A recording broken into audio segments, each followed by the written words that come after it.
Boa noite a todos, sejam bem-vindos. A palestra de hoje vai ter um tema muito interessante, muito diferente, que chamou a atenção de todos nós. Prazer ter aqui presente Marcos Arruda Raposo. Ele é carioca, graduou-se em Direito pela Universidade Estadual do Rio de Janeiro, é especialista em Direito Empresarial e mestre pela Universidade de Yale. Ele atuou como advogado empresarial até 1990, quando assumiu a direção de uma empresa industrial familiar, passando depois a exercer o magistério em cursos superiores e de pós-graduação em matérias da sua especialidade. Nos últimos anos, ele vem desenvolvendo uma pesquisa documental no campo da história do Brasil, especialmente no âmbito da vida privada, com a publicação de 2 livros, entre eles Os Chineses do Chá e do Café, de 2021. Além disso, é pai de 3 filhas e avó de 4 netos. Marcos, seja muito bem-vindo. Queria agradecer novamente aqui a sua presença e, enfim, compartilhar um pouco aí das suas pesquisas, dos seus achados, é novidade para muita gente e eu acho que é um aspecto da história do Brasil que ainda é muito desconhecido e que vai despertar a curiosidade de muita gente. Então, essa noite, o Marcos vai falar para a gente sobre genealogia, chá e um ancestral chinês. Bem-vindo, Marcos, a palavra é sua. Muito obrigado, Rafael. Eu fico muito honrado em poder falar ao Colégio Brasileiro de Genealogia e também aos membros e amigos que comparecem a essa reunião. Muito obrigado mesmo. É uma grande oportunidade para mim também de divulgar um pouco que eu tenho escrito. Bem, eu sei que nós não temos muito tempo, então vocês vão me perdoar se eu entro desde logo no assunto. Essa é a capa do meu livro, chama-se Os Chineses do Chá e do Café. E foi um livro que eu escrevi sem planejar. A minha ideia era escrever alguma coisa a respeito da família da minha mãe. Né? A minha mãe dizia que a mãe do pai dela, ou seja, a bisavó paterna dela, chamava-se Matildes, mas não sabia o sobrenome e não sabia direito muita coisa sobre a vida dela. A única coisa que se dizia é que o pai da Matildes era um fazendeiro no grande município de Iguaçu, no estado do Rio de Janeiro. Ora, não é preciso contar a história de Iguaçu, que vocês talvez já conheçam, mas 2 palavras também não vão tomar muito nosso tempo. Iguaçu era um município importantíssimo e ficava realmente num local um pouco longe, um pouco a nordeste da atual Nova Iguaçu. A Iguaçu Velha ficava num lugar que, na verdade, não era bom, porque era alagadiço. Quando chovia, na estação chuvosa, aquilo virava um pântano. E aí o que acontecia? Havia uma proliferação de mosquitos, muita gente morria, e as pessoas foram abandonando a Iguaçu Velha e foram se mudando aos poucos. As casas passaram a não ter mais conservação, começaram a se arruinar. Quando, na década de 50, entre 55 e 60, a Estrada de Ferro Central do Brasil foi construída por ordem do imperador Dom Pedro II, aliás, com trabalhadores chineses. A linha reta que seguia para o ponto onde seria possível cavar os túneis e vencer a Serra do Mar, a linha reta que partia da Baixada Fluminense para lá não passava pela Iguaçu Velha, passava por Machambomba. Então foi por ali que passou mesmo. E o que aconteceu? As pessoas, vendo que o trem não ia mais para Iguaçu Velha, mas ia para Machambomba, se mudaram para Machambomba. Né? E abandonaram a Iguaçu Velha, de que hoje ainda existem algumas ruínas. Né? A Iguaçu Velha aqui, pereceu, desapareceu da história. E a nova Iguaçu, que tem esse nome mesmo, fundou-se, criou-se em Machambomba. Pois bem, Matildes morou durante algum tempo em Machambomba, como nós vamos ver. Né? Eu preciso pôr aqui os meus óculos para poder ler exatamente e acompanhar o que. Né? Bom, sabia-se também que a minha bisavó Matilde tinha falecido em Santa Cruz, numa ocasião em que ela não estava mais com o marido. E não se sabia o que houve, o que teria havido com esse marido. Nem o nome. Bom, eu fui então aos óbitos de Nova Iguaçu e pesquisei aquilo durante 3 décadas para ver se eu via o óbito de Matildes, não é? Uma Matildes que se parecesse com a minha bisavó. E encontrei. Em 1895, lá estava o óbito dela. E lá dizia que fazia referência à família Arruda. Eu descobri que era ela mesmo. Se ela morreu em 95 e diz o assento de óbito que ela tinha cerca de 55 anos, então é porque ela nasceu em 1840 ou 1841.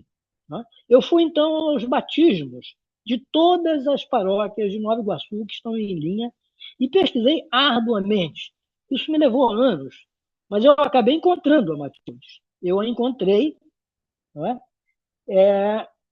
Eu queria passar uma tela, por favor. Eu encontrei a Matildes e, curiosamente, eu levei um susto. Foi aí que começa a história desse livro. Porque o que eu ia escrever era a história da Matildes.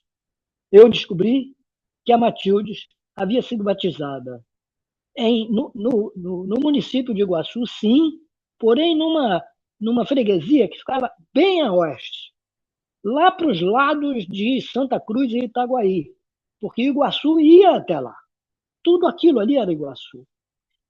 Essa freguesia chamava-se São Pedro e São Paulo do Ribeirão das Lajes. Era uma freguesia nova. E por isso, o batismo de Matildes estava tanto nos livros da Iguaçu Velha, quanto nos livros de São Pedro e São Paulo, que é uma freguesia que foi criada justamente naquela ocasião. Então, por isso, nós temos o assento de batismo de Matildes exatamente igual, com exceção de uma palavra, nos 2 livros, o de Iguaçu Velha e o de São Pedro e São Paulo. É isso que está aparecendo na tela de vocês aí. Essa é a página do livro na freguesia de São Pedro e São Paulo. São Pedro e São Paulo, do Ribeirão das Lajes, é o que hoje nós conhecemos como Paracambi. E o meu bisavô nasceu lá. O meu bisavô não, desculpe, o meu avô, filho de Matilde, nasceu lá. O que, mais uma vez, me confirmou a prosseguir nesse sentido. Né? A única diferença entre um assento, o de Iguaçu Velha, e o outro, o de São Pedro de São Paulo, é que, no fim do assento, o padre diz assim: mandei fazer este assento. E na outra ele diz: mandei lavrar este assento. No mais, eles são absolutamente iguais. Né? O que nós descobrimos aí?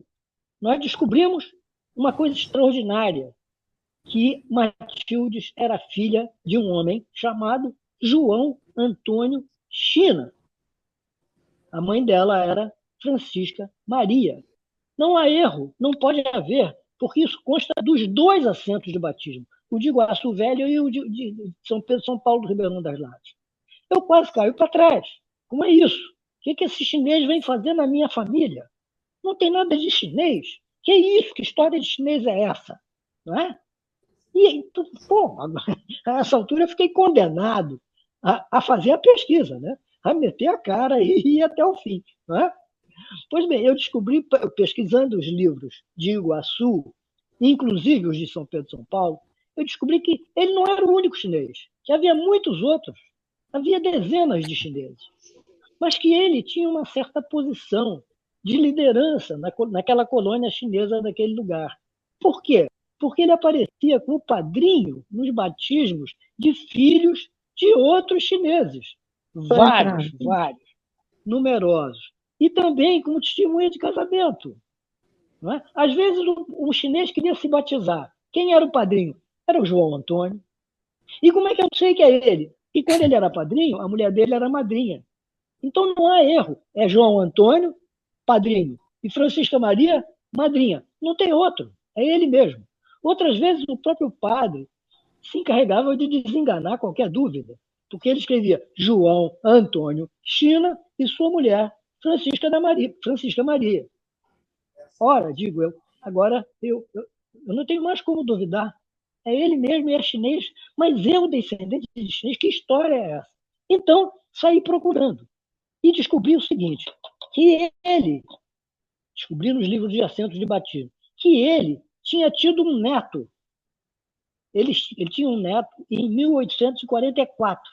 Ele foi padrinho desse neto dele. É filho da filha mais velha dele. Para ele ter um neto em 44, ele tinha que estar no Brasil em 1820.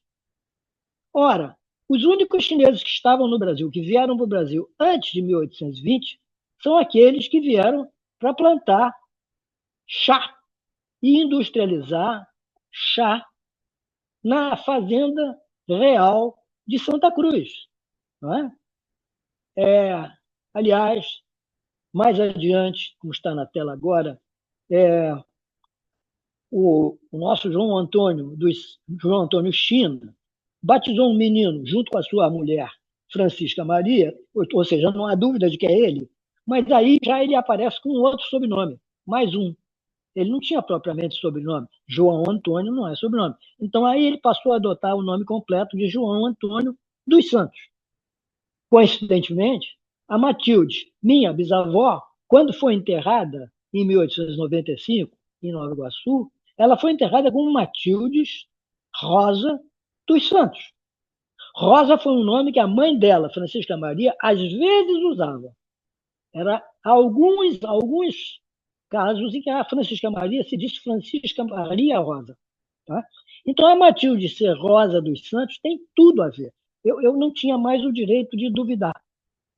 Claro que sempre aparece quem duvide, mas, na verdade, eu, pessoalmente, me convenci de que não havia chance de eu não ser descendente de João Antônio China, ou dos Santos China, e Francisca Maria, Rosa ou não. Quem eram esses chineses que vieram, então, para plantar chá? Bem, eles se dividiram em dois grupos. Um grupo foi para o Jardim Botânico do Rio de Janeiro e outro grupo foi para a Fazenda Real de Santa Cruz. Tá? Logo adiante vai aparecer a cara do Dom João VI. Esse tá aí, esse é o Dom João VI que chegou ao Brasil. Quando ele chegou ao Brasil, ele tinha essa aparência. Ele não era rei ainda, ele ainda não era o Dom João VI. Ele era Dom João, príncipe, regente e príncipe do Brasil. Por que regente? Porque a mãe dele, a rainha Dona Maria I, infelizmente, desarranjou-se das ideias, tá? E passou a se comportar de uma maneira incompatível com a função que ela tinha que exercer de rainha do país. Chegaram à conclusão de que ela havia realmente perdido o juízo, ela passou a ser cuidada num convento e assumiu como regente de Portugal Dom João, que depois via ser, quando a mãe morreu, em 1817, ele passou a ser Dom João VI.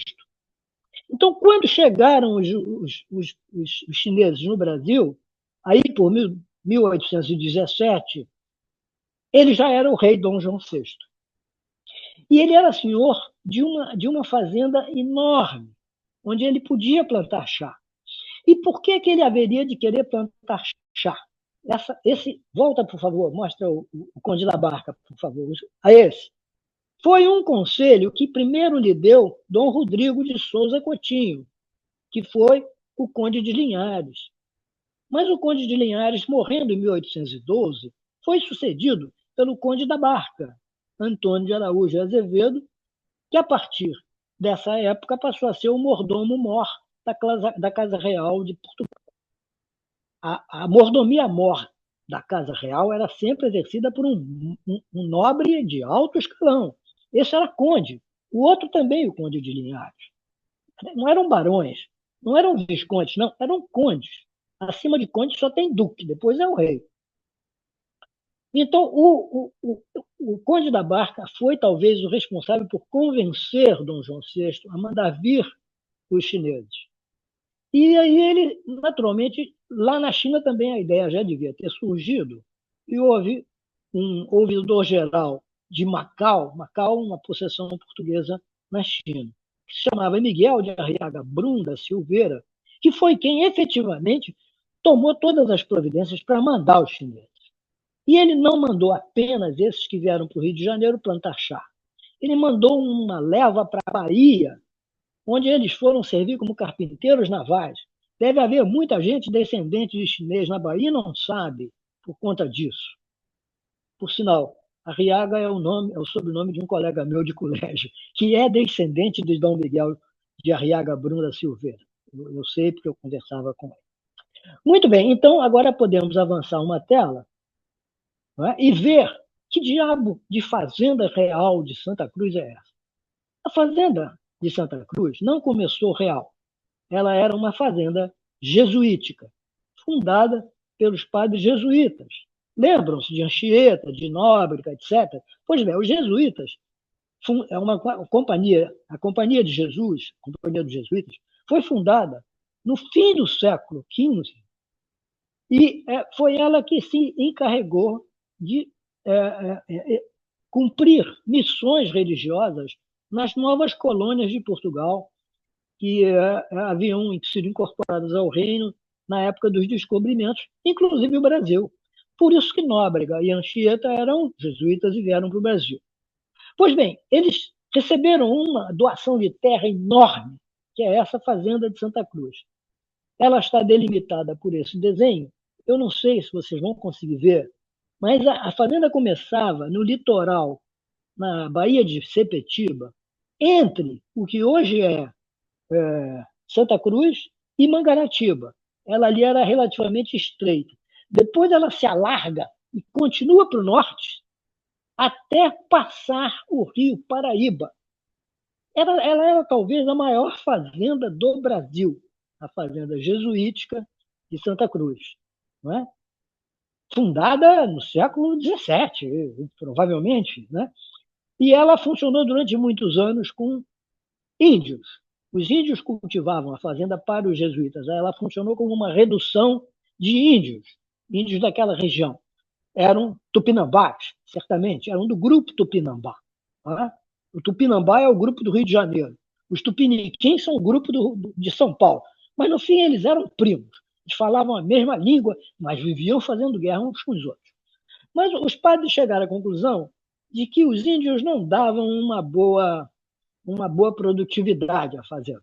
Além disso, o fato deles fazerem os índios trabalharem nas suas terras incentivava os bandeirantes paulistas a capturarem mais índios e trazerem mais índios como escravos. E isso os jesuítas não queriam. Eles não queriam escravizar ninguém. Então, o que eles resolveram fazer? Bom, se é para ter escravo, vamos ter escravos africanos. E passaram a trazer grandes contingentes de escravos africanos para sua fazenda, aí, de Santa Cruz. Eles nunca ocuparam a fazenda inteira. Eles chegaram a ter 3 feitorias, um pouco no interior, mas nunca chegaram lá nas cercanias do Rio Paraíba. Nunca passaram da Serra do Mar. Quando chegou em 1759, uma bula papal, o Papa, dissolveu a Companhia de Jesus. Acabou com os jesuítas, não no Brasil, mas no mundo. No mundo. Assim como os templários tinham sido liquidados pelo Papa Clemente séculos antes, e deles tudo que sobrou foi a Ordem de Cristo, assim também agora, em 1759, os jesuítas é que foram dissolvidos. Reinava Dona Maria I, cognominada de a Louca. Realmente, uma pessoa para fazer uma coisa dessa, possivelmente não estava muito bem do juízo. Mas, na verdade, era a Dona Maria I? Era o Marquês de Pombal que tomou essa providência. Eu acho que era a Dona Maria I, sim. Mas o fato é que, mais adiante, ela destituiu o Marquês de Pombal, ela fez tudo voltar atrás. Mas a fazenda nunca mais voltou para a mão dos jesuítas e ficou na mão da coroa portuguesa. A coroa portuguesa, portanto, tinha essa terra enorme, inexplorada, onde havia um palácio, que é esse que aparece nesse slide aí. Não é? Dom João VI gostava muito de caçar. Pouca gente sabe disso. E ele era um bom caçador, atirava muito bem. E lá em Santa Cruz lhe disseram: aqui caça não falta. De tudo quanto é jeito que o senhor, que Vossa Majestade queira. Lá se foi para Santa Cruz, adorou e passou a gastar os seus verões em Santa Cruz. Ele transformou o antigo convento dos jesuítas, ele transformou no seu paço de verão, sua residência de verão, o Paço Real de Santa Cruz. Não é? Então, ele mandou que os chineses fossem para lá. Podemos virar mais um slide, por favor. Mais um slide. Isso aí é um slide que vai apenas mostrar o tamanho da fazenda. A fazenda é esse quadrilátero, essa forma geométrica irregular que está à esquerda. Agora, comparem o tamanho da fazenda com a Baía de Guanabara, que está perto da margem direita da figura, com a Ilha do Governador e tudo. Olha lá a Ilha do Governador. Está vendo? A fazenda de Santa Cruz era 3 ou 4 vezes maior do que a Baía de Guanabara. Era uma coisa escandalosamente grande. Né? Pois bem, os chineses foram alojados perto do Paço de Santa Cruz, onde morava o rei, né, e sua família. Né? E eles foram cerca de 45, outros falam em 60, há quem diga também que eram 30. Existe uma grande controvérsia quanto ao número deles. Não é? Eles foram instalados num lugar chamado Morro dos Chinas, que ficava bem perto mesmo do castelo. Não era castelo, do palácio. Não é? Mas eles cultivavam o chá um pouco além, já fora da vista do palácio, um pouco além. Nós vamos ver no próximo slide, eu vou tentar mostrar onde estavam essas...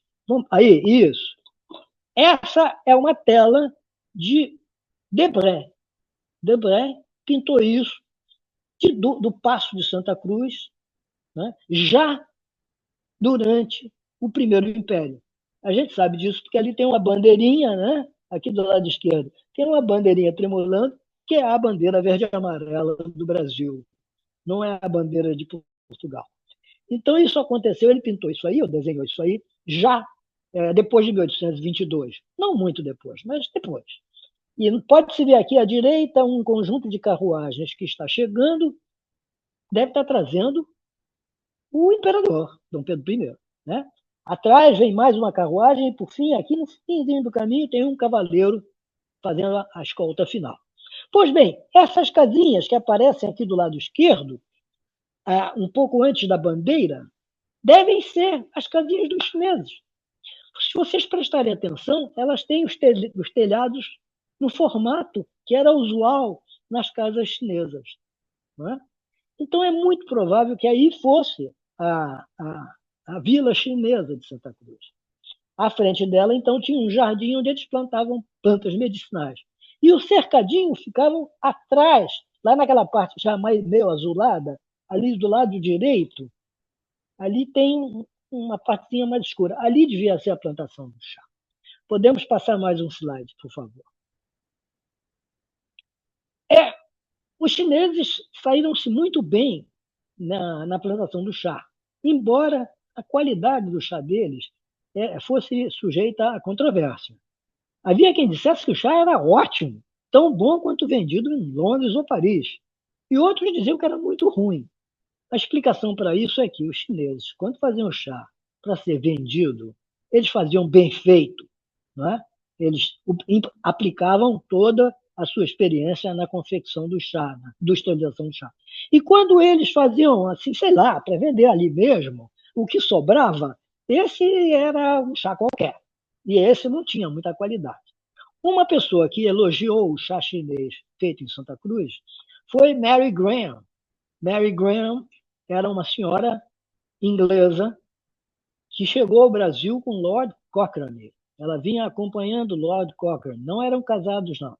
Mas ela veio com ele. Lord Cochrane tornou-se o primeiro almirante da nossa esquadra, e eu posso me arriscar a dizer que, se não fosse Lord Cochrane, o Brasil não seria do tamanho que é.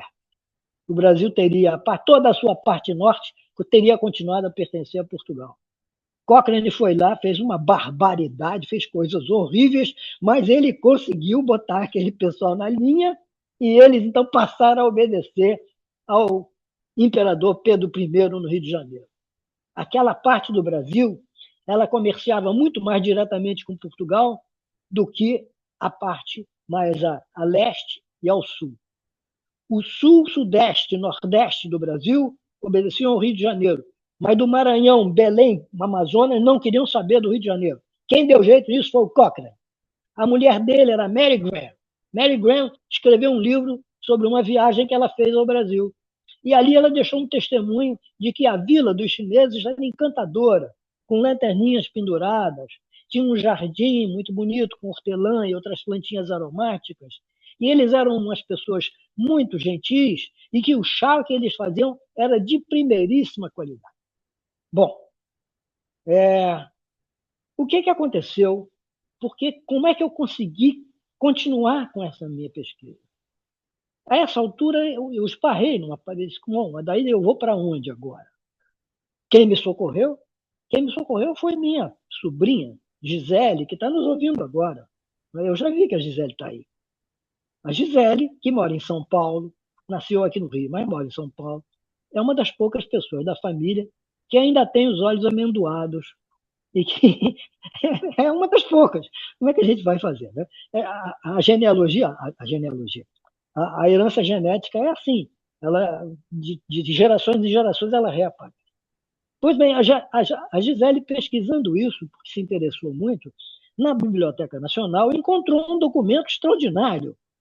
É um documento no qual os chineses que moravam em Santa Cruz pediam ao rei que lhes desse um intérprete, porque eles não falavam português. Ninguém entendia a língua deles, eles não conseguiam se comunicar. Não é? Precisa me dar mais carne. Aí, como é que eles iam dizer? Nós estamos morrendo de fome, de comida aí. Bom, então, eles escreveram uma petição em português, eles não, o intérprete escreveu uma petição e eles assinaram. Pode passar, por favor, mais um slide? Aí está. Essas são as duas primeiras páginas dessa petição que os chineses fizeram a Dom João VI, pedindo que lhes dessem um intérprete. E, no fim, os nomes de todos eles foram escritos de três maneiras. Primeiro, em mandarim.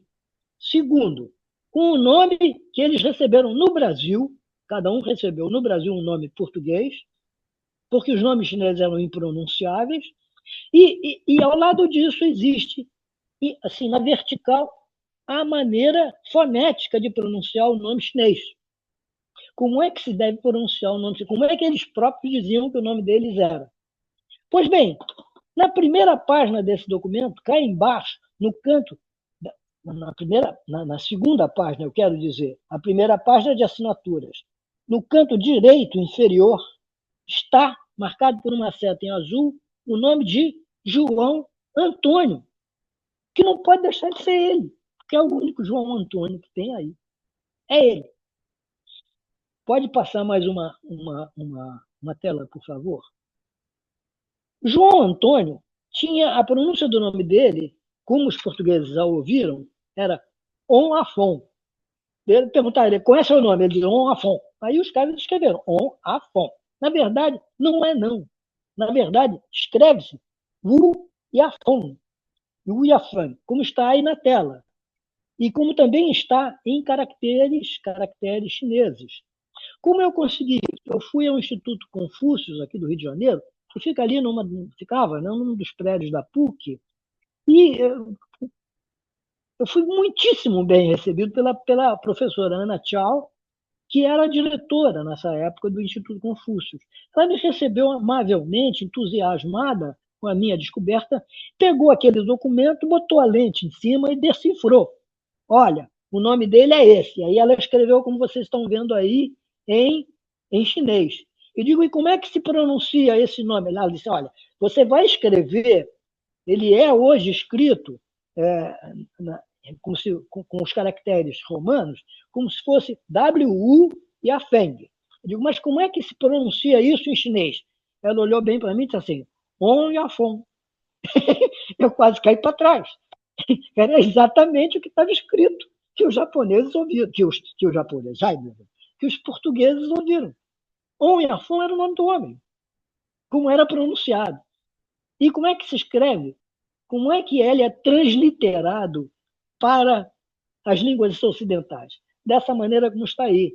W-U-Y-A-F-E-N-G. Os dois últimos nomes são juntos agora, né? Pois bem, ela disse ainda: olha, eu posso lhe dizer que o primeiro nome, Wu, é um nome de família. Esse homem é da família On, ou Wu, e é uma família grande e de certa importância na China, e que ocupa, ela provém de um lugar na China, uma província, que tem exatamente o nome da família, Wu. É essa que aparece em verde aí no mapa da China, como vocês podem ver. Pode passar mais um slide. Eu espero que eu não esteja correndo demais com a minha explicação. Se alguém quiser que eu repita alguma coisa, explique melhor, por favor, fique à vontade. Não é? Bom, o que aconteceu com o nosso João Antônio Wu Yafeng, ou On Yafeng?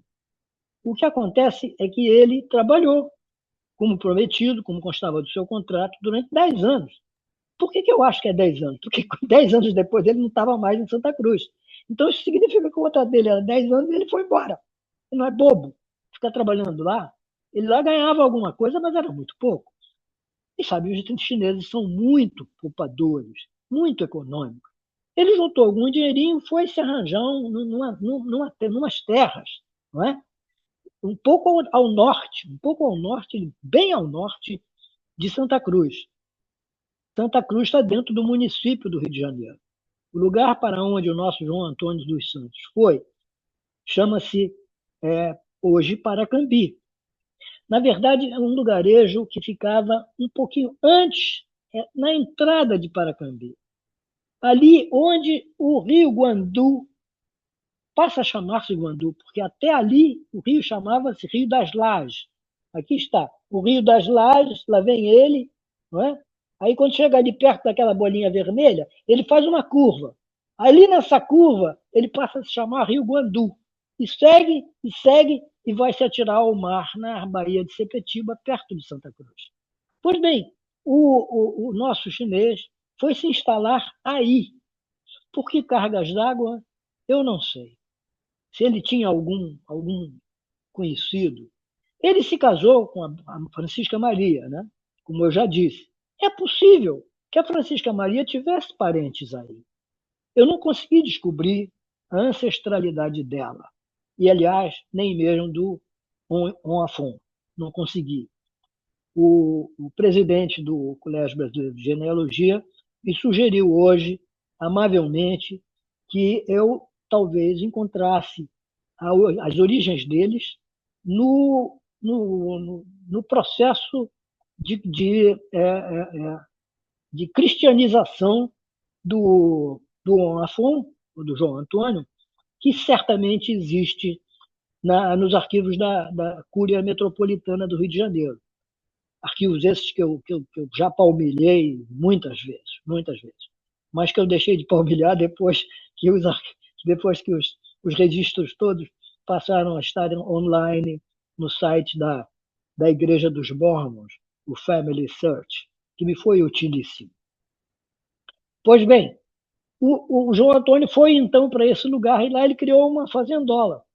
Ele foi comprando as terras, a gente sabe que são 3 pedaços de terra, porque no registro do vigário, que era o registro de terras, que foi instituído aí por 1850 e poucos, ele consta como proprietário de 3 lotes.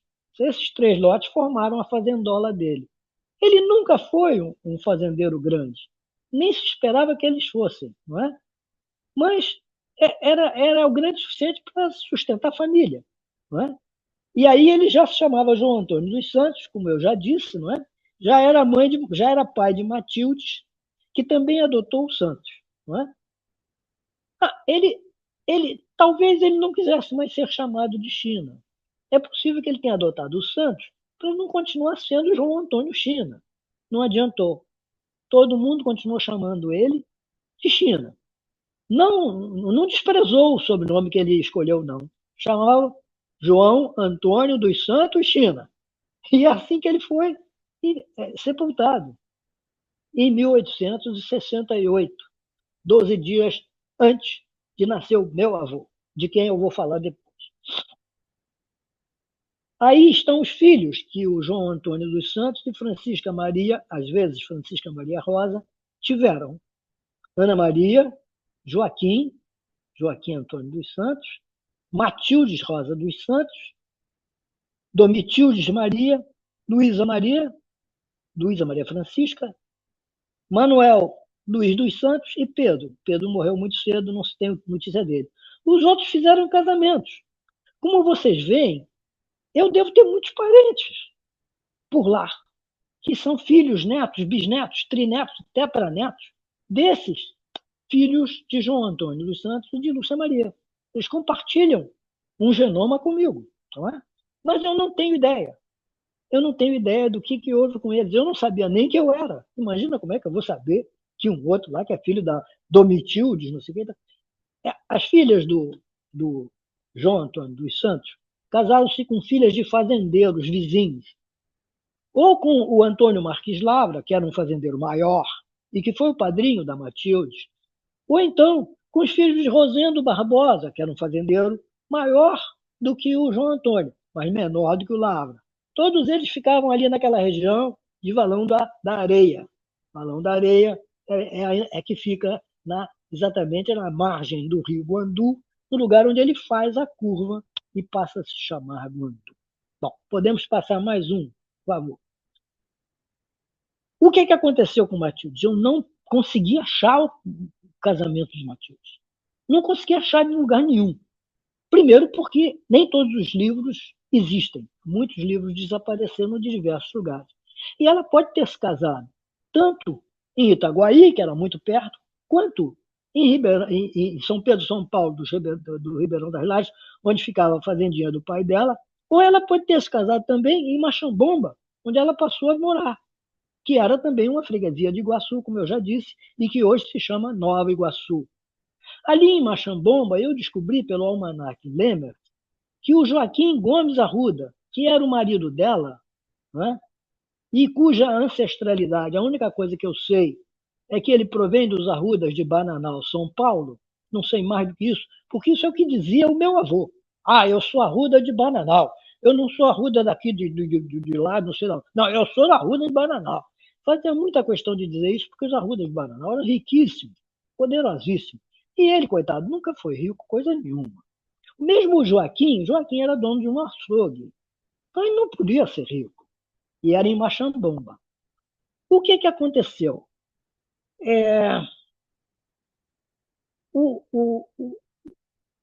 O nosso João Antônio dos Santos, os anos foram se passando, eu percebi, pode se virar mais uma, por favor, eu percebi que esse é o meu avô, meu avô Manuel José, cuja história eu vou contar não faz muito tempo. Ele era neto do chinês João Antônio dos Santos. Pode passar mais uma, por favor.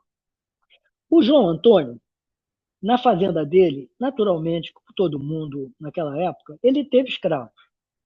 Ninguém podia conseguir produzir nada na agricultura sem a mão de obra cativa. É lamentável isso, uma nódoa vergonhosa na nossa história, mas nós não podemos negar a verdade. A verdade é essa. Quem quisesse produzir alimentos, coisas do agro no Brasil, tinha que ter escravos. Os primeiros escravos foram índios, depois foram africanos. E o João Antônio dos Santos teve escravos, eu descobri isso, porque eles constam dos livros de São Pedro, São Paulo, dos Ribeirão de Alá. Não só nos livros de batismo, quando eles tinham filhos, mas no livro de sepultamento, quando eles morriam. Eu fiz uma lista dos escravos do meu trisavô chinês, que consta do livro, o meu livro tem isso. Como tem também uma lista enorme, uma extensa relação de chineses daquela área, que tinham nomes brasileiros. A gente sabe que ele era chinês porque o nome era Benedito da Silva Albuquerque. E lá tinha assim, chinês, qualificação chinês, a gente ficar sabendo que o cara era chinês. Ou então porque ele era batizado já adulto por um chinês, o chinês era padrinho dele, aí a gente ficava sabendo. Então, por isso que a gente sabe que tem esses chineses todos naquela região. São eles todos descendentes dos primeiros que vieram para a fazenda de Santa Cruz e também de outros que vieram depois para criar bicho da seda, para produzir seda no lugar que hoje se chama Seropédica. Seropédica significa lugar onde se cria bicho da seda, onde se cria seda. Seropédica. Sero é seda. Pedos é filho, é criança, né? Filhote. É onde se faziam os filhotes dos bichos da seda. Né? Bom, então, esse bando de chineses ele compreende os chineses de Santa Cruz, mas depois, em 1836, vieram os do bicho da seda, e finalmente, em 1855, entre 55 e 60, vieram os que construíram a Estrada de Ferro Central do Brasil. Então, chinês é o que não falta por ali, e eu procurei selecionar um número razoável que eu encontrei. À medida que eu ia encontrando, eu ia fazendo uma lista muito grande. Não é? Pois bem, a gente descobre que o João Antônio dos Santos mantinha mais ou menos o mesmo número de escravos ao longo do tempo, mas que no fim, a partir de 1860, ele começa a não repor mais. Ele não podia adivinhar que a abolição viria 28 anos depois, em 88. Mas ele já não repunha. Por que não repunha? Certamente porque ele já não estava bem de saúde. Ele já não podia administrar a fazenda muito bem. E realmente, quando chega em 68, ele quase não tem mais escravos e morre. Ele morre. E nós temos o óbito dele aí, está aí no livro, eu primeiro mostro no livro. E agora eu mostro em destaque o teor da transcrição. Aos 18 dias do mês de abril, 1868, nesta freguesia de São Pedro, São Paulo, faleceu da vida presente de febres perniciosas, quer dizer, malária. Não é? João Antônio dos Santos, vírgula, Xim. Olha, ele foi Xim até o fim da vida. Com a idade presumível de 70 anos. É razoável supor que ele tenha chegado no Brasil, né, com 20 anos, pouco mais ou menos. Casado que foi com Francisca Maria. Ele não há dúvida alguma de que é ele. É ele, não é? Pois bem, o que fazem a filha dele, Matildes, e o seu marido, Joaquim Gomes Arruda, nessa época? Em 1866, 2 anos antes do João Antônio dos Santos falecer, eles se mudaram com armas e bagagens e os filhos que tinham para de Machambomba, onde estavam muito bem, o homem era negociante, para Cambi, para o lugar onde morava o João Antônio dos Santos, o sogro dele e pai dela. E lá a gente sabe que eles foram para lá um pouco antes, porque a primeira filha deles, que se chamava Matildes também, foi enterrada em Paracambi. E o último filho deles, que é o meu avô, nasceu ali também. Então nós sabemos que eles estavam lá. Ele foi sepultado ali mesmo, não é? Não se sabe. E o filho dele, o neto dele, que ele não chegou a conhecer, o Manuel José Gomes Arruda, nasceu alguns dias depois dele morrer. Coincidência. Eu sei, porque eu tenho o assento do casamento do Manuel com a Matildes, e diz exatamente que idade ele tinha. Quando se casou, faz-se as contas e descobre-se que foi nessa época. E sabe qual foi o dia que ele nasceu? Porque era o dia em que se comemorava o aniversário do meu avô. Então a gente não vai saber. Todo mundo sabia. Né? Bom, por que Manuel? Veja só, ele tinha um irmão chamado Manuel. E ele se chamava Manuel José. Que coisa mais esquisita, vocês vão dizer. 2 irmãos, aliás, os 2 únicos que sobreviveram. Dos filhos de Matilde, só sobreviveram eles. Os filhos de Matilde com Joaquim Gomes Arruda sobreviveram Manuel e Manuel José. Por que Manuel José ia repetir o nome do irmão? Eu cheguei à conclusão, é uma suposição, de que Manuel José é uma homenagem a um grande amigo do João Antônio dos Santos. Eu sei que são amigos porque eles foram compadres um do outro. Os nomes aparecem juntos em várias circunstâncias. Manuel José da Silva China. Então, o neto mais novo do João Antônio dos Santos passou a chamar-se também Manuel José, embora tivesse um nome quase igual ao do seu irmão mais velho. E, de fato, foi isso que aconteceu. Eles viveram muito tempo, os dois, e sempre deve ter havido confusão, porque um se chamava Manuel e o outro Manuel José. Trabalharam juntos muito tempo em Santa Cruz. Né? Pois bem, o meu avô, se tornou primeiro negociante em Santa Cruz. Ele se casou com a minha avó. Minha avó era filha de fazendeiros um pouco mais abastados, mais com propriedades maiores, um plantel também de cativos maior, de um lugar chamado Cacaria. Cacaria era uma das freguesias de São João Marcos. São João Marcos é a cidade que foi demolida pela Light para construir uma represa ali, a represa de Ribeirão das Lajes, que até hoje existe, e essa luz que está brilhando na nossa casa é produzida nas máquinas da usina de São Pedro, São Paulo, do Ribeirão das Lajes. Mas com isso, São João Marcos desapareceu, deu uma febre horrorosa, porque nas águas paradas do açude os mosquitos proliferavam, e deu malária, febre amarela, morreu um bando de gente ali. Enfim, hoje em dia é possível visitar as ruínas de São João Marcos, vale a pena até. É perto de Mangaratiba, parte de Mangaratiba, em 45 minutos chega-se lá. Né? Mas São João Marcos é só ruína hoje, é só ruína. Ela foi derrubada sob a desculpa de que ela seria atingida pelas águas da represa. E não foi, nunca foi até hoje. Nunca. A represa foi ampliada várias vezes, nunca as águas chegaram a molhar as ruínas de São João Marcos. Não precisavam demolir a cidade. E demoliram só porque, se não demolissem, ia morrer todo mundo lá de malária. E a culpada ia ser a Light. E foi por isso que se conseguiu que a cidade fosse demolida. Desculpe, estou saindo do meu tema, vamos voltar ao chinês. Vamos passar a explicar por que Manuel José Gomes Arruda nunca contou à família, pelo menos aos netos, nunca contou que ele era neto de um chinês. Se ele tivesse contado, não tinha nada demais. Mas por que ele não contou? Por que a mulher dele, minha avó, também não contou? Por que a minha mãe, que era filha dele, e que talvez soubesse, a minha mãe talvez soubesse, nunca falou nisso?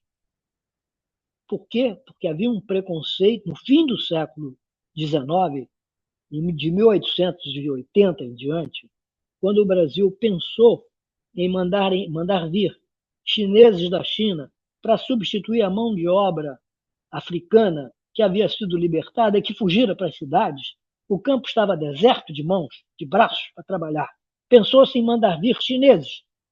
Houve uma campanha cerrada contra isso e criou-se um preconceito terrível contra os chineses. Né? Da onde surge esse preconceito? É que os chineses, a essa altura, vinham de um país que já não era mais o Império da China, uma das maiores economias do mundo, que havia sido no início do século XIX. A China havia sido derrotada, esmagada pelo armamento moderno e as táticas de guerra do Reino Unido. Submeteram o Império da China a uma derrota terrível, terrível. Exigiram a cessão, por exemplo, de Hong Kong e de outras da Península de Kowloon e de outros benefícios. Nós já vamos falar nisso. Não é? E por que isso? Vamos passar isso. Essa figura ela é naturalmente uma alegoria. Isso é uma maquete que foi feita em função da descrição que houve desse ato. Como é que os ingleses faziam para pagar o ópio que eles importavam? Perdão, desculpe. Como é que os ingleses faziam para pagar o chá que eles importavam em grande quantidade da China e que só dava na China? Não tinha chá em lugar nenhum do mundo. Isso no início do século XIX. Eles tinham que pagar em barras de prata, porque os chineses só aceitavam barras de prata. Acontece que eles não tinham como conseguir tanta prata assim. Então resolveram introduzir na China o ópio, que era produzido na Índia. Levaram o ópio para a China e passaram a distribuir o ópio na China. O ópio foi um sucesso econômico imenso, né? Mas o ópio começou a envenenar o povo chinês. E o imperador chinês percebeu isso. Viu que o seu país estava se demolindo, se autodestruindo com o vício do ópio. Então resolveu proibir, e submeter até os infratores à pena de morte, se fosse o caso. Os ingleses teimaram em continuar enchendo a China de ópio. Aí o imperador mandou destruir todos os estoques ingleses. Volta, aí isso. E aí, nesse dia 3 de junho de 1839, foram capturados, foram sequestradas 20 mil caixas de ópio dos negociantes chineses naquela região, e de Humen, e foram jogadas no mar. Solenemente, à vista de todo mundo, foram despejadas no mar. O ópio, uma coisa caríssima, foi jogado no mar. Os ingleses ficaram por conta do diabo, queixaram-se à sua rainha, queixaram-se ao seu parlamento, e o Reino Unido, então, enviou uma esquadra de tropas de terra para submeter a Índia. Pode voltar o slide. Isso. E aí, em 1839, no mesmo ano em que o ópio foi destruído, começa a Primeira Guerra do Ópio entre a Grã-Bretanha e o Império da China. Ora, a Grã-Bretanha tinha todas as vantagens. É como hoje você querer que um país qualquer resista ao poderio de uma superpotência. Na época, a maior superpotência do mundo era o Reino Unido. Tinha navios a vapor. A mania de guerra da China era feita de navios chamados juncos, de madeira e a vela. Os ingleses foram para lá com navios a vapor, com canhões de grande potência, com projéteis explosivos. Destruíram a marinha chinesa num dia, num combate, acabou. Bombardearam as cidades. Depois vieram as tropas de terra, com armamento também super moderno. Enfim, infligiram à China uma derrota humilhante. Mais uma, por favor. Vamos ver o que ele exigiu. Olha, isso aí, esse gráfico é um gráfico das Nações Unidas, foi obtido no site das Nações Unidas, e mostra como cresceu as importações de ópio na China entre 1650 e 1880. Olha, 1839 está aqui, mais ou menos. Depois que os ingleses ganharam a guerra, olha o que aconteceu com o volume de ópio importado pela China. Uma barbaridade, uma coisa realmente impressionante. Chegou a esse total que vocês veem. Pode passar mais um slide, por favor. E muito bem, aí o que acontece? A China virou um país falido, completamente falido. Desemprego total, não produzia mais nada. A metade da população entregue ao vício do ópio. Uma coisa realmente lamentável, uma coisa muito triste de acontecer com um país que tinha sido uma das maiores economias do mundo. Não é? E aí o que houve? Os ingleses, os chineses, os trabalhadores chineses passaram a se oferecer para trabalhar onde fosse.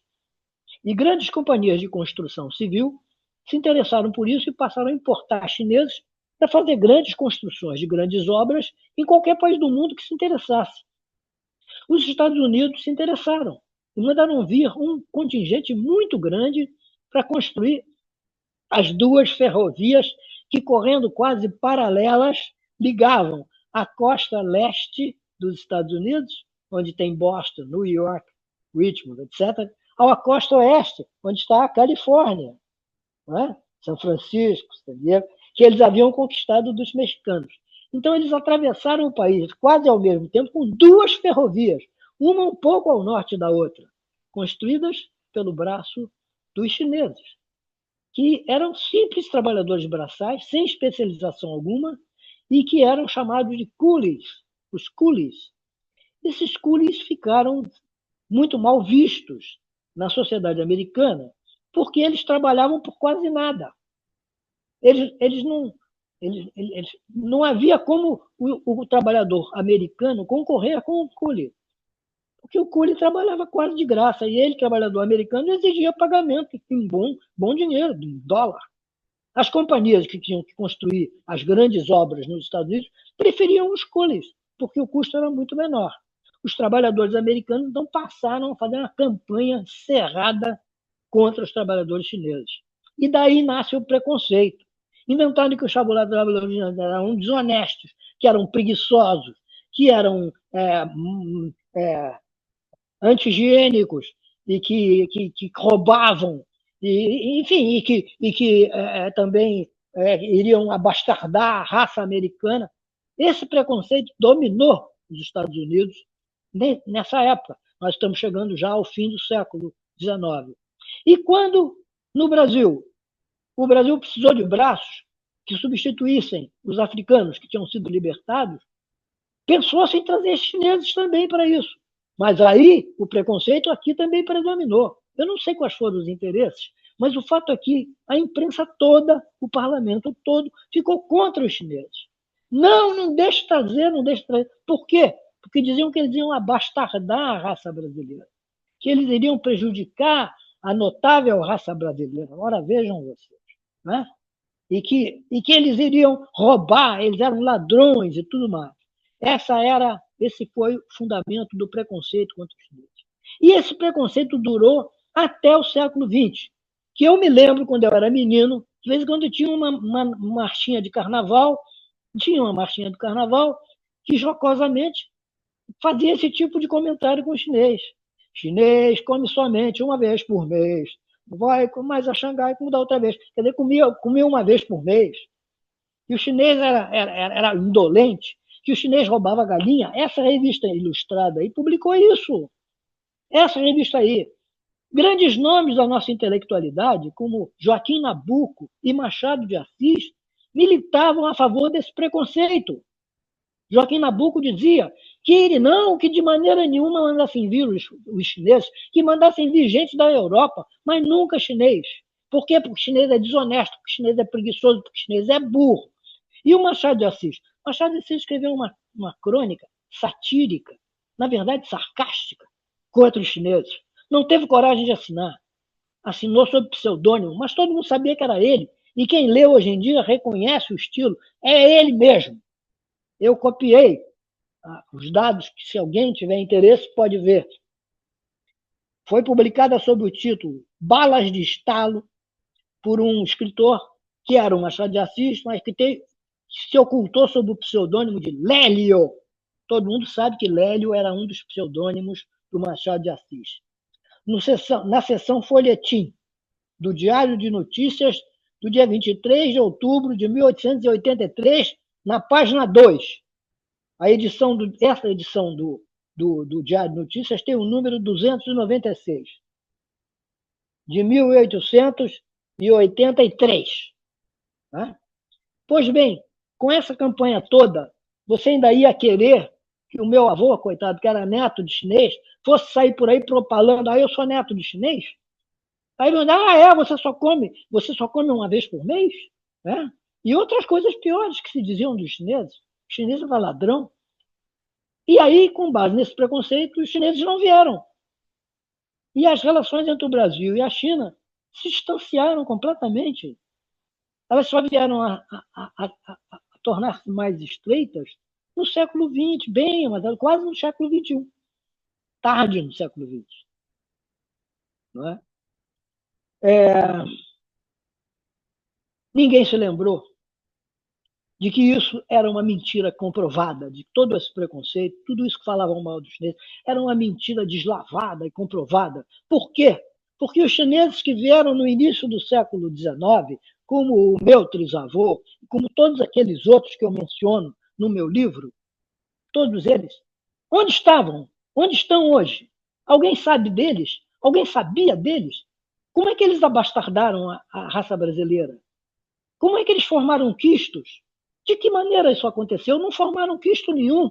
Eles se misturaram com os brasileiros e eles formaram isso que nós somos hoje, um dos povos mais misturados do mundo, e por isso mesmo muito bons. A nossa mistura é a nossa qualidade, é a nossa grande vantagem. É isso que nós temos que nos lembrar. E o Colégio Brasileiro de Genealogia está de parabéns por se dedicar a isso, porque dessa maneira vai mostrar que nós somos realmente um grande povo. Meus amigos, eu acho que eu já tomei Pode passar um slide, por favor?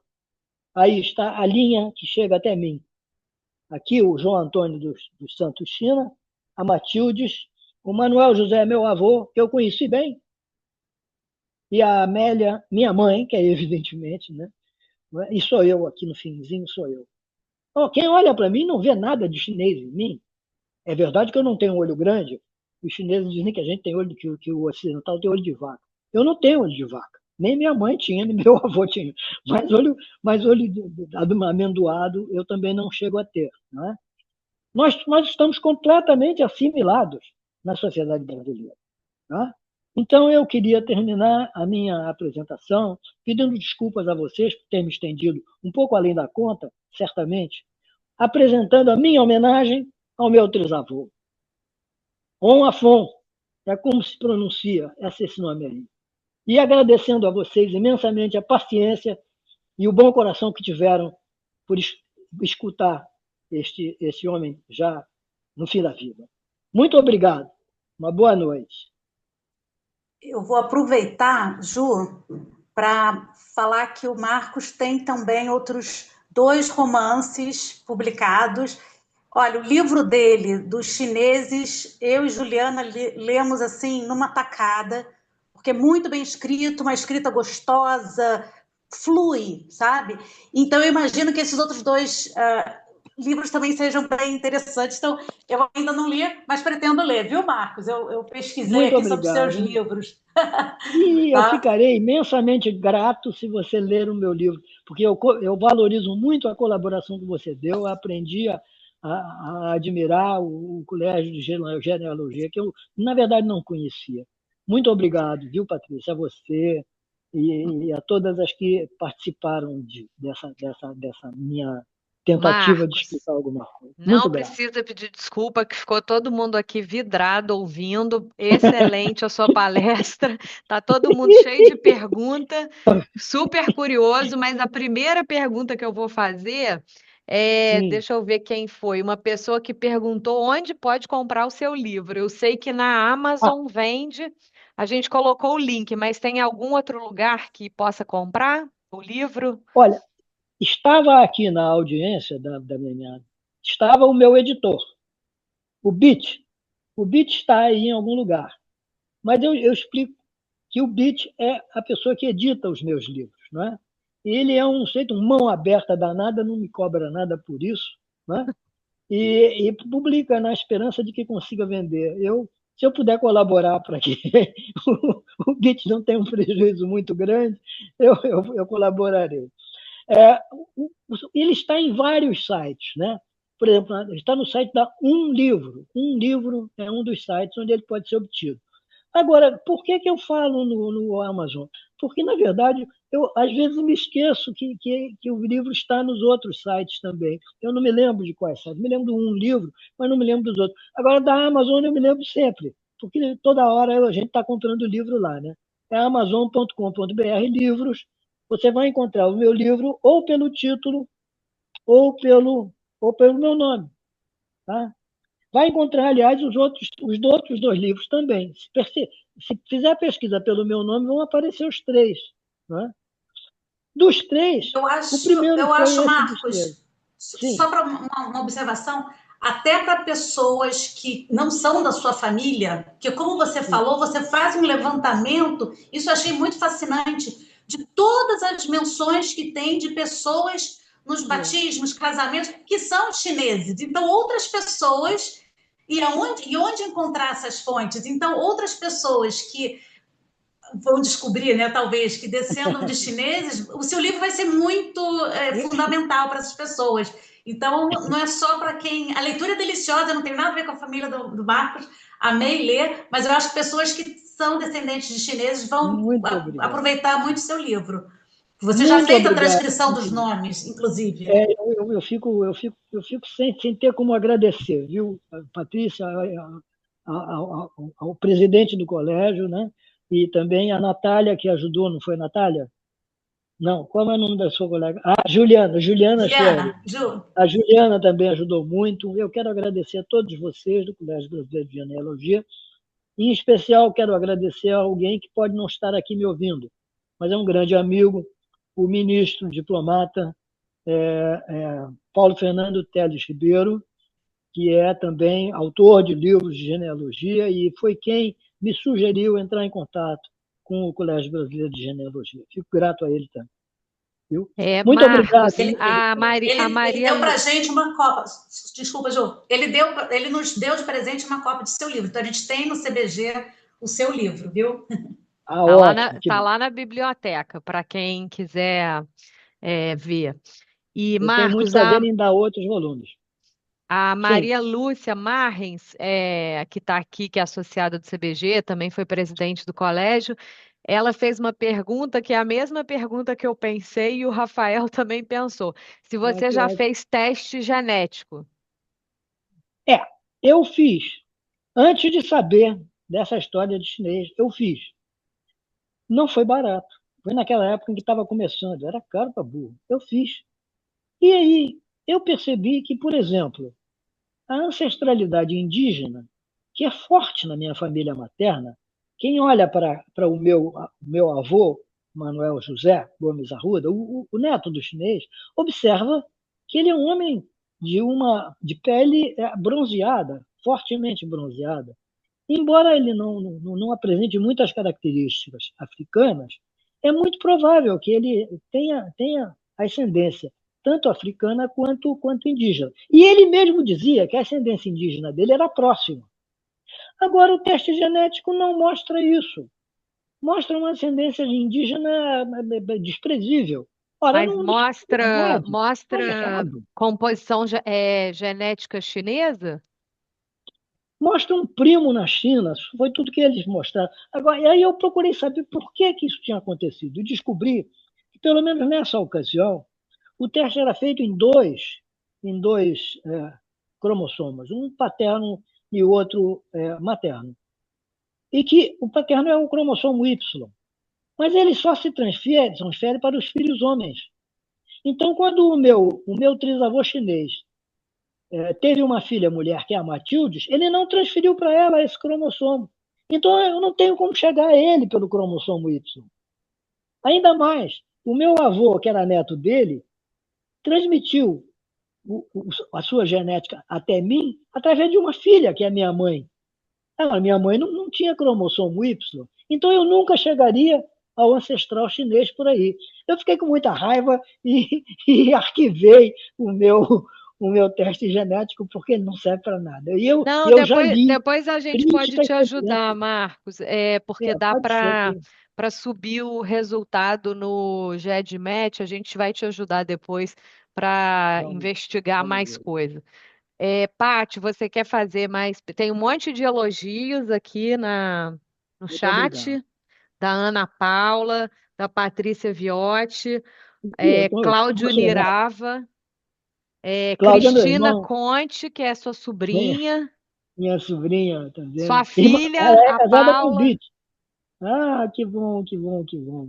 Mais quem? Maria Lúcia elogiando, Abel Nascimento, um monte de Oh, elogios. Depois a gente vai te mandar. E o Luiz Bittencourt, que eu acho que é o seu editor, está é, falando que o livro também está à venda na lojinha do Jardim Botânico, além de todas as é verdade. plataformas virtuais. Isso. Houve uma ocasião em que o pessoal do Jardim Botânico convocou a mim e ao Bit para irmos lá fazer uma reunião, porque ele queria trocar ideias conosco sobre essa história de chineses no Jardim Botânico, não é? De que eu falo no meu livro. Né? E aí nós iríamos ter alguma participação numa visita que o Xi Jinping faria ao Jardim Botânico. Eu acho que ele acabou não fazendo, então nós não voltamos mais ao assunto. Mas nós aproveitamos a oportunidade para deixar alguns exemplares do meu livrinho lá na loja de souvenirs do Jardim Botânico. E depois disso, a loja do Jardim Botânico tem vendido seguidamente o meu livrinho, o meu livro. Foi uma ideia muito boa. Eu agradeço muito ao BIT, sempre sou muito grato. E agradeço também a todos os que tiveram a bondade de manifestar agrado com relação à minha apresentação. Ô, Eu fui Marcos, professor. Sim, você sabe que genealogista É sim. terrível. Você estava dando a sua palestra e o nosso presidente estava no computador Ih, jogando em vários sites e fez uma descoberta que ele vai compartilhar com a gente aqui. Vai, Rafael.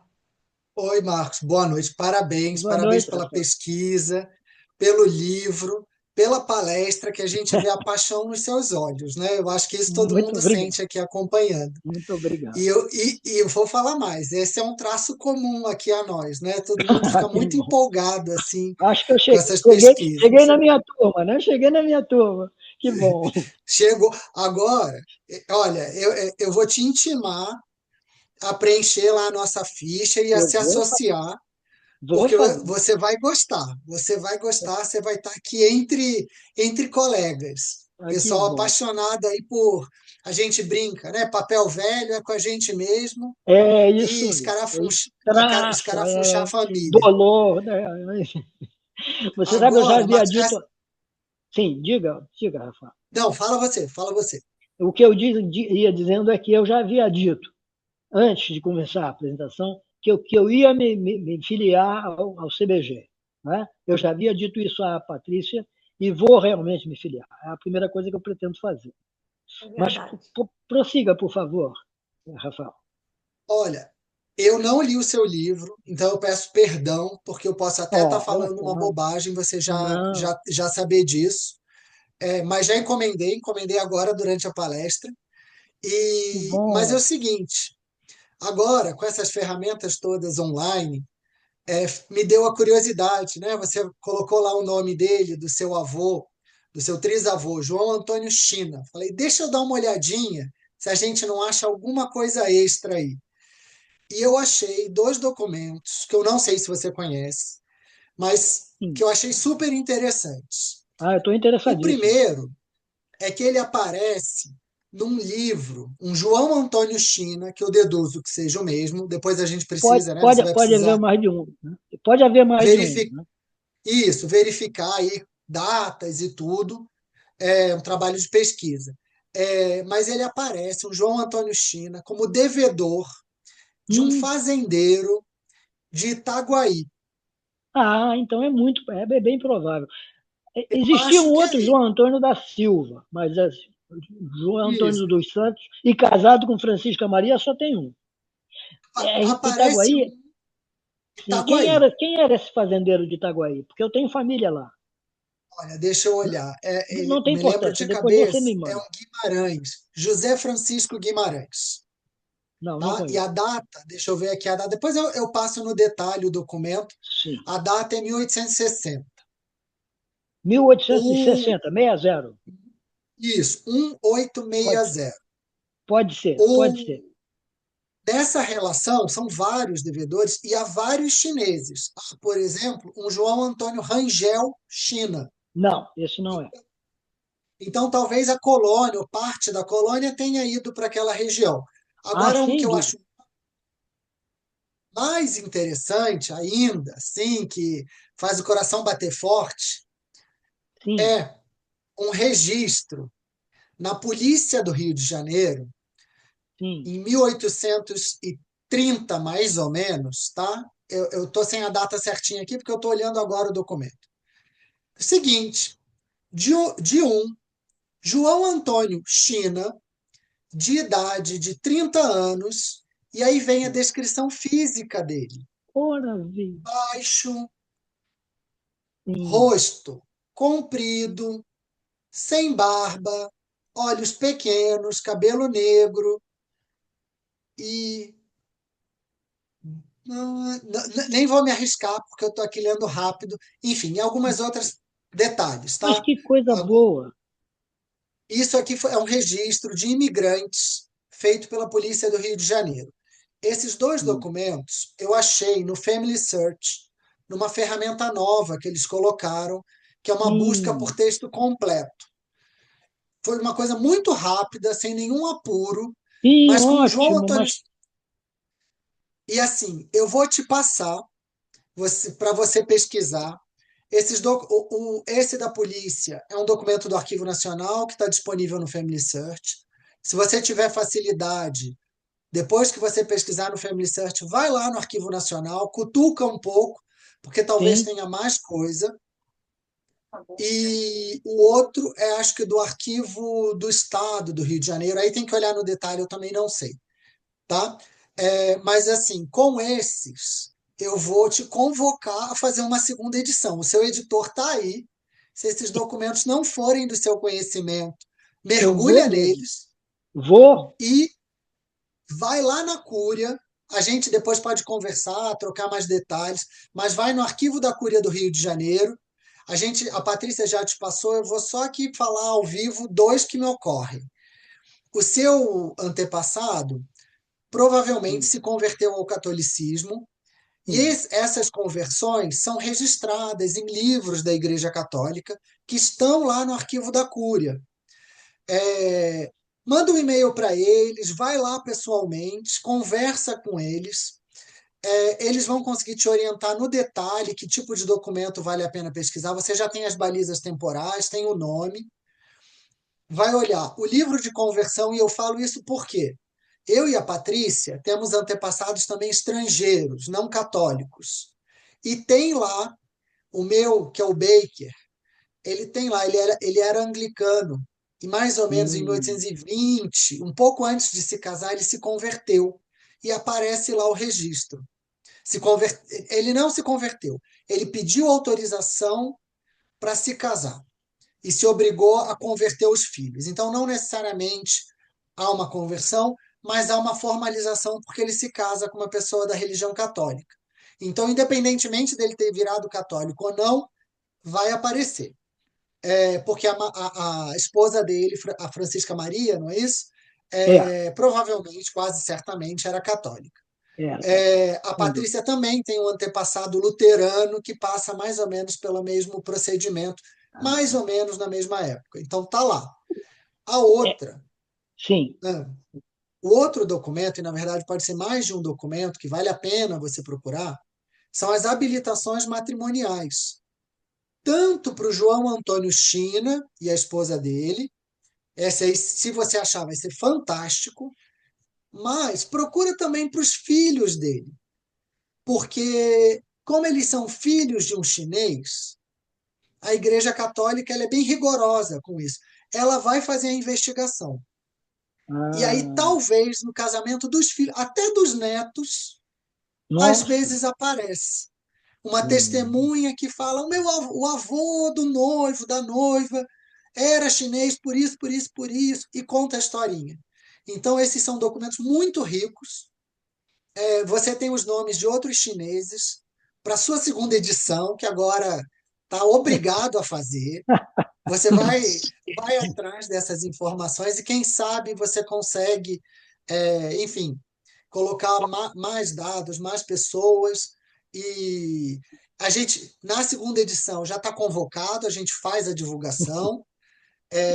Eu acho que está todo mundo empolgado aqui. Então, assim, nada de fim da vida, não. Tem muito chão pela frente, tem muita pesquisa pela frente.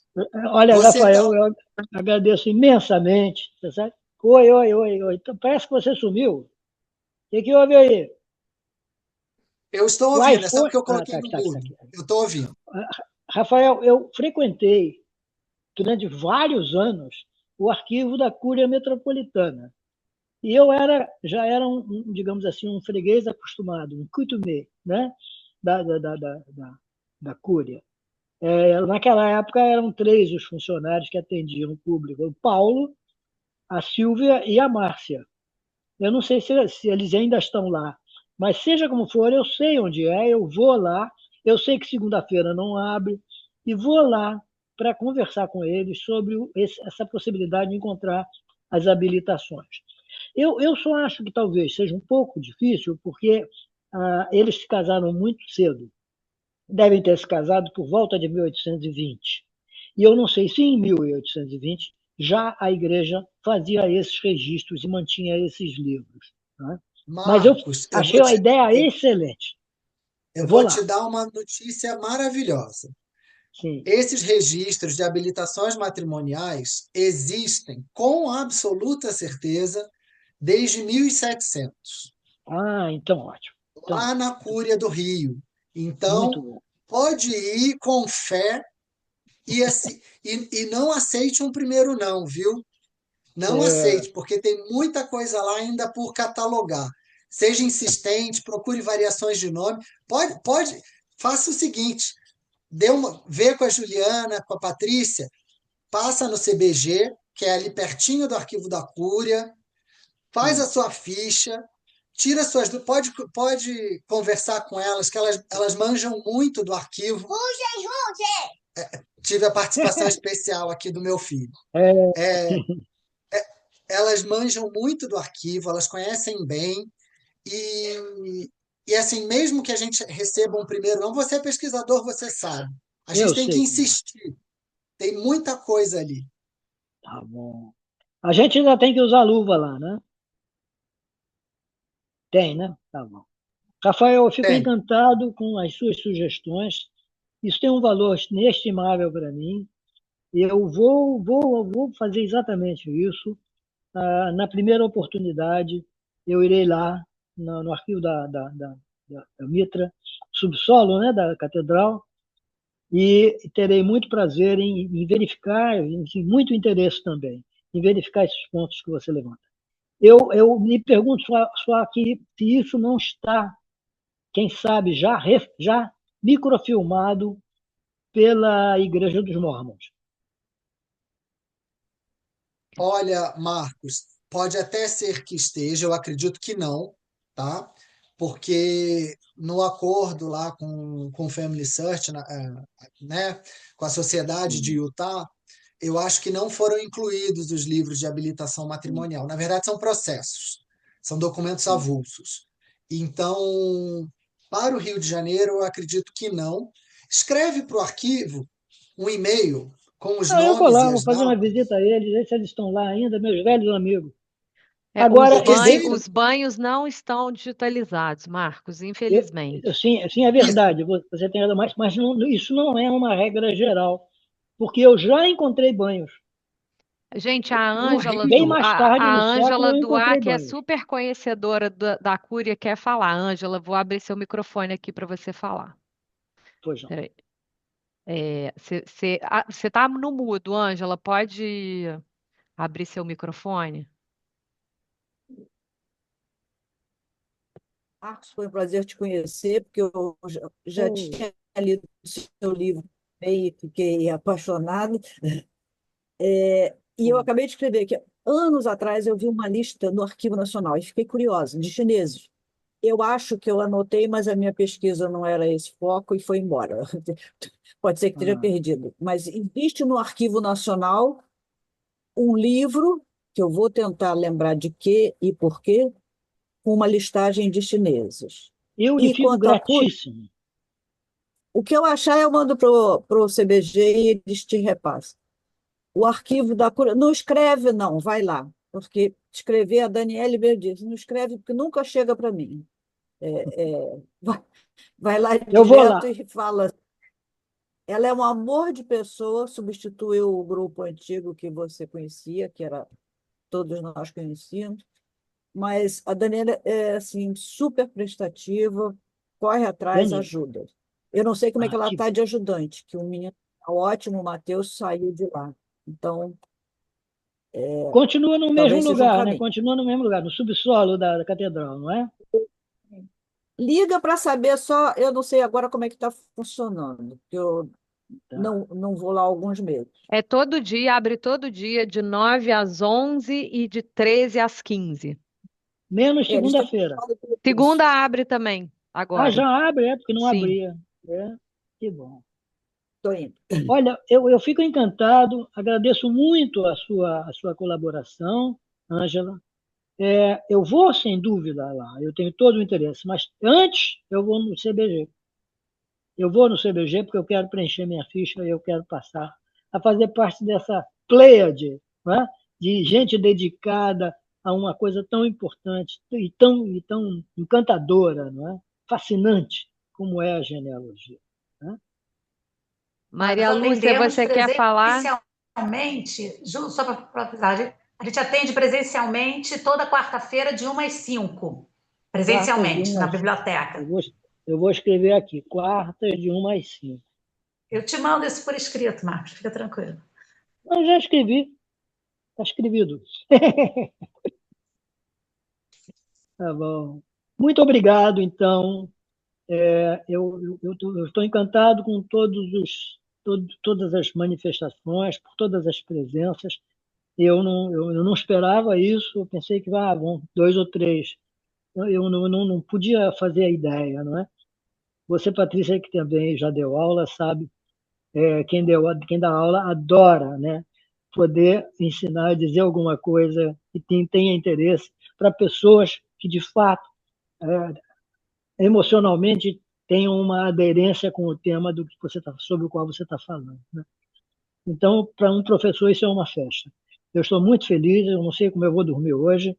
Muito, muito, muito, muito obrigado a você, ao Rafael, à Juliana, a todas, a Ângela, a todos os que se manifestaram, enfim, quer tenham falado, escrito ou não, e que tiveram a paciência e a bondade de me ouvir.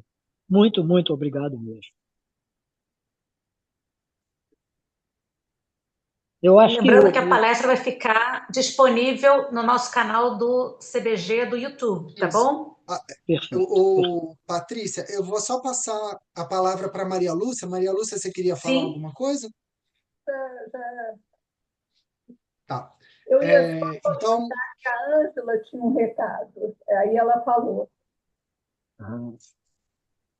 olha, eu vou aproveitar aqui novamente fazer um convite a todos que assistiram e que assistirão essas palestras no YouTube. Se tiverem interesse, que procurem pelo site do CBG, que é www.cbg.org.br. Lá tem mais dados, mais informações sobre o CBG, sobre o Colégio Brasileiro de Genealogia, o CBG. Tem também o link para preencher a ficha, caso alguém queira se associar. São todos muito bem-vindos. Basta ter um interesse pela pesquisa genealógica e pela história. Nós não precisa ter nenhuma formação específica, não tem que ter nada publicado, pode estar começando nas pesquisas, pode ser já um craque como é o Marcos. Todos são muito bem-vindos. Não. Mas reitero, todos são Não bem-vindos. apoiado, não apoiado. Nós convidamos a visitar a nossa página, visitar o nosso canal no YouTube, que aí é pelo YouTube, faz a busca, Patrícia e Juliana me ajudem, por Colégio Brasileiro de Genealogia, né? Aparece a página no YouTube com todos os vídeos que a gente gravou com os diversos convidados sobre assuntos variados no âmbito da genealogia e da história. Marcos, mais uma vez, parabéns e obrigado pelo seu tempo, pela sua dedicação. Juliana e Patrícia, obrigado aí por tudo. E se vocês quiserem dar algum recado final, eu passo a palavra para vocês. Obrigado, boa noite. Olha, tem o Instagram também, tá? Sim. Boa lembrança, Maria Lúcia. Tem um Instagram também do Muito bom. CBG, que a gente tenta aí manter todo mundo conectado, atrair as pessoas que estão lá no Instagram, né? Muito bom. Boa Muito noite a obrigado. todos. Obrigada aí por tudo. Patrícia, Rafael, Marcos, todo mundo que compareceu. Muito obrigada. Obrigado. Tchau. Tchau.